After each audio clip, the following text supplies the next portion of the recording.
Kita lanjutkan dari video yang sebelumnya.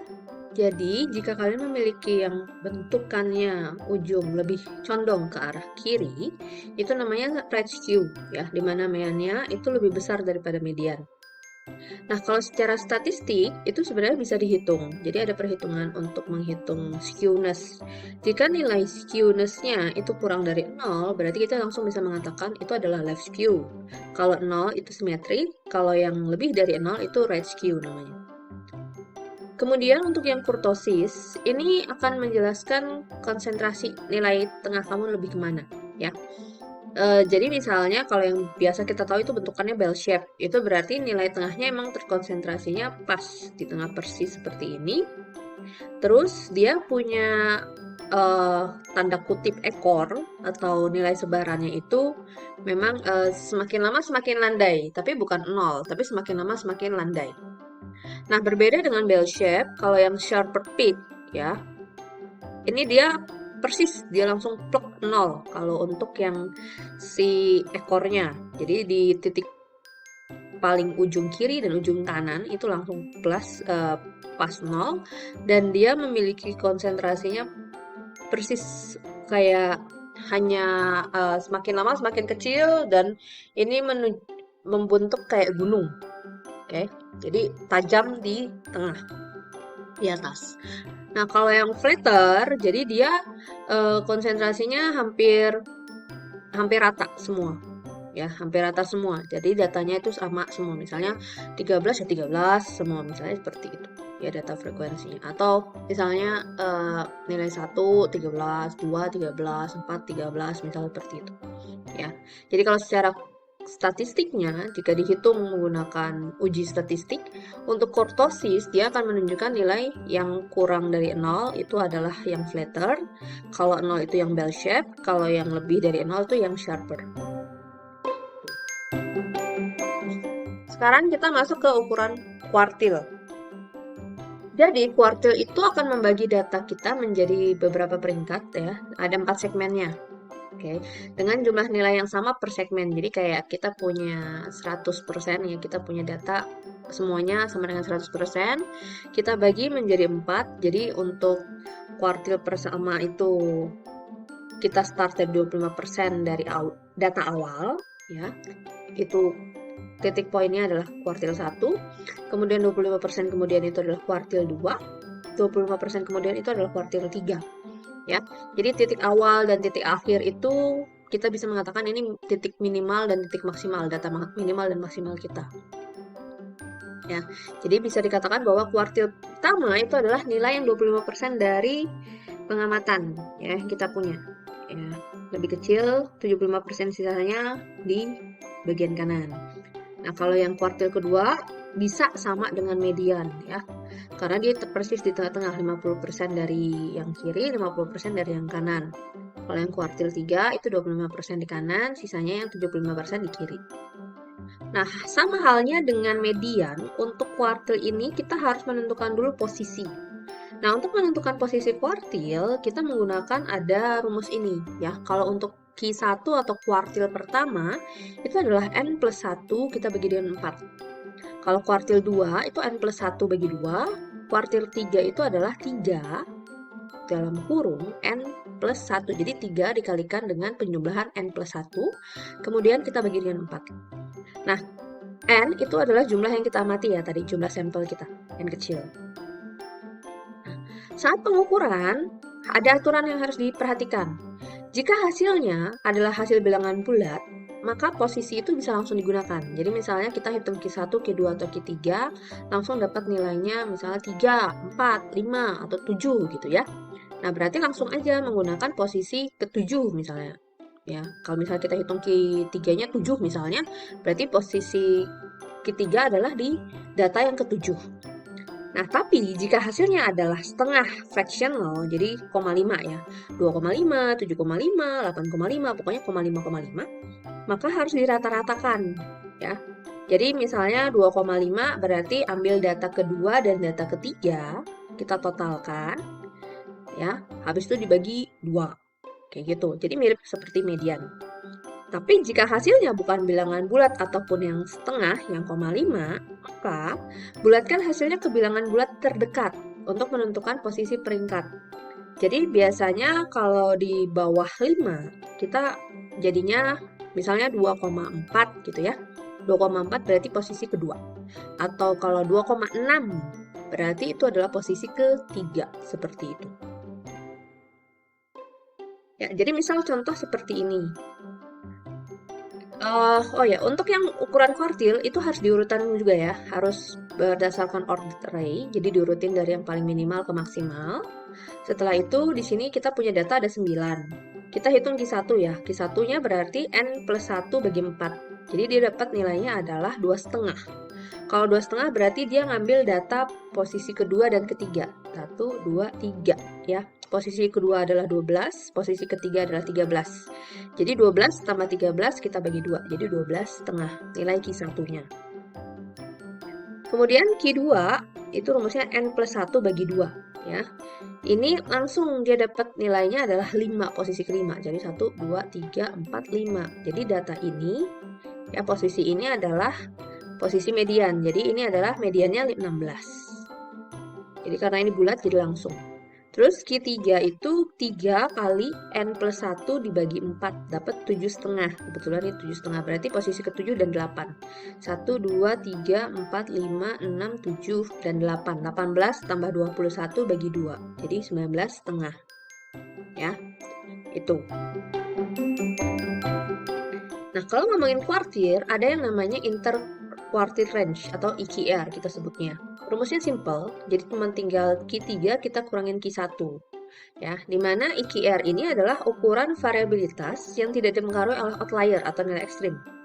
Ya, karena kalau misalnya kita lihat seperti ini, outlier itu kan sebenarnya masuk ke antara either minimum atau maksimum. Nah, si interquartile itu cuman ada di antara Q1 sampai Q3 saja. Ya, jadi di tengah-tengah data lah, seperti itu. Nah, ini yang kita sebut ya sebagai ukuran resisten. Jadi ukuran seperti Q1, Q3, IQR ya, yang karena tidak terpengaruh outlier, kita sebut sebagai ukuran yang resisten istilahnya. Nah, ini contoh dari interquartile range ya. Jadi ini bentuk box plot. Box plot itu bisa seperti ini bentukannya atau memanjang ke bawah. Ya, bentukannya macam-macam tergantung sumbu yang kalian gunakan seperti apa. Jadi interquartile range misalnya di sini adalah 57, kita kurangin 30 dapat 27. Dalam statistik ada istilah 5 number summary ya. Jadi di sini ada 5 jenis angka yang kita gunakan untuk membantu menggambarkan terkait bagaimana central tendensinya, terus bagaimana dia punya penyebaran, bagaimana bentuk datanya ya. Jadi 5 itu apa? Nih. Nilai terkecil, X minimal, kuartil 1, kuartil 2 atau kita sebut median, kuartil 3, dan X terbesar atau X maksimal. Nah, bagaimana cara kita menentukan dari 5 jenis angka ini, kita tahu ini teh bentukannya seperti apa, penyebarannya. Ya, kita menggunakan skew, karena memang yang biasa digunakan di dalam statistik itu adalah bentuk skew. Jadi either mau left skew, symmetric, atau right skew. Nah, ini kita bisa melihat dari 3 hal ini ya. Jadi mau lihat dari ukuran median kita kurangin X smallest, itu apakah lebih besar daripada X largest kurangin median. Jadi median kurangin X minimal itu nilainya apakah lebih besar atau menjadi kurang lebih sama atau lebih kecil daripada X maksimum kita kurangi dengan median. Ya, kalau lebih besar berarti dia left skew, kalau simetrik sama dengan, kalau right skew dia lebih kecil. Nah, kalau yang Q1 kurang X minimum ya, kita bandingkan apakah lebih besar sama dengan atau lebih kecil dari X maksimum, kita kurangin dengan Q3. Ya. Begitu pula dengan yang median, kita kurangin dengan Q1, apakah dia menjadi lebih besar atau sama dengan, atau lebih kecil dari Q3 kita kurangin dengan median. Jadi meskipun tidak menggambar, kita bisa mengetahui bentukannya dari perhitungan ini. Gitu. Nah, five number summary ini memang biasanya kita tampilkan dalam bentuk box plot karena kelima-limanya muncul ya. Jadi box plot itu apa? Box plot itu adalah tampilan grafik berdasarkan data dari five number summary ini yang ditampilkan either dia mau vertikal atau horizontal ya. Nah, ini contoh-contohnya. Oke, nah ini bentuk distribusi dari box plot, ini kelihatan. Kalau left Q berarti nanti ruang antara Q2 Q3 dia lebih kecil dibanding dengan Q1 dan Q2 ya. Kalau right dia Q1 Q2-nya yang lebih kecil dibanding Q2 dan Q3. Nah, kalau simetrik dia sama kan, namanya simetrik gitu. Nah, contohnya misalnya kita punya data seperti ini ya. Kita punya data seperti ini, kita hitung. X paling kecil 0, X paling besar 27. Nanti kan kita hitung tuh, Q1-nya berapa, Q2 berapa, Q3 berapa. Oke, setelah kita menghitung, berarti kita dapat nih, Q1 2, Q2 3, Q3-nya 5 gitu ya. Berarti kalau misalnya dalam skala ya, ini kan benar kan 0, 1, 2, 3, 4, 5, dan sampai 27.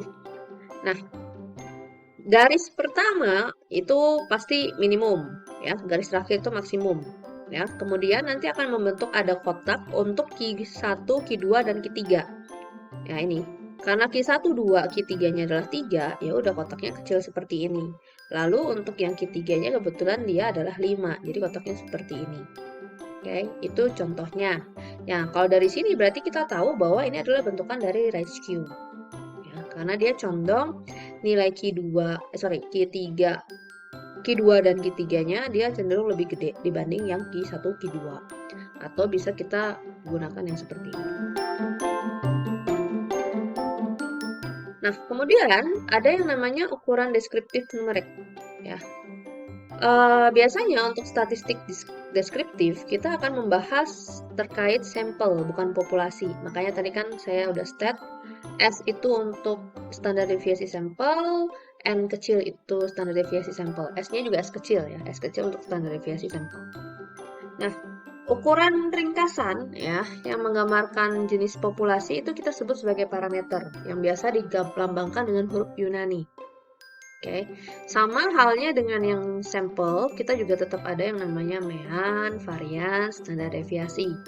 Nah, untuk mean yang rata-rata dari populasi ya, kita ukurnya dengan gampang ini. Kalau tadi kan X bar, kalau yang sampel, kalau populasi kita sebut sebagai bentukannya kayak huruf U tapi ada ekor gitu ya. Ini adalah mu. Ya, mu dimana, nah kita akan menggunakannya, tadi kan N kecil ya, karena ini populasi jadi N besar. Oke, N besar, terus X-nya pun langsung seperti biasa sih, X1, X2, X3. Oke, cara perhitungannya sama, hanya berbeda lambang. Begitu pula dengan yang varians dan standar deviasi. Kalau ngomongin S kecil itu untuk sampel, ya. Kalau di sini kita sebut sebagai P, ya. Kayak ada bulat, terus ada kayak dia punya cabang dikit gitu ya, tanduknya dikit. Ini kita sebut sebagai ini kita sebut sebagai sigma. Ya, sigma. Jadi sigma itu ada yang bentukannya gede seperti ini, ada yang bentukannya seperti ini, ya. Biasanya kita ngomong ya ini lambangnya sigma. Lalu perhitungannya sama persis sebenarnya. Kalau di sampel kan ini jadi XI kurang X bar, ya. Terus di sini bagi N. Nah, ini hati-hati. N di sini. Nah, kalau untuk sampel ini N kurang 1 ya untuk varians ataupun standar deviasi. Tapi kalau untuk di populasi ini hanya N ya. Jadi jangan tertukar. Nah, jadi secara kesimpulan bentukannya jadi seperti ini ya. Kalau di populasi mean sama dengan mu, kalau di sampel sama dengan X bar. Ya, kalau varians itu adalah sigma kuadrat, kalau di sampel S kuadrat. Kalau standar deviasi di populasi itu sigma, sampel itu S. Nah, biasanya kita menyatakan bahwa ini adalah lambang statistik, ini adalah lambang parameter. Karena parameter itu punyanya populasi, statistik itu punyanya sampel. Lalu di sini kita punya yang namanya empirical rule ya. Ini adalah sebuah aturan empiris yang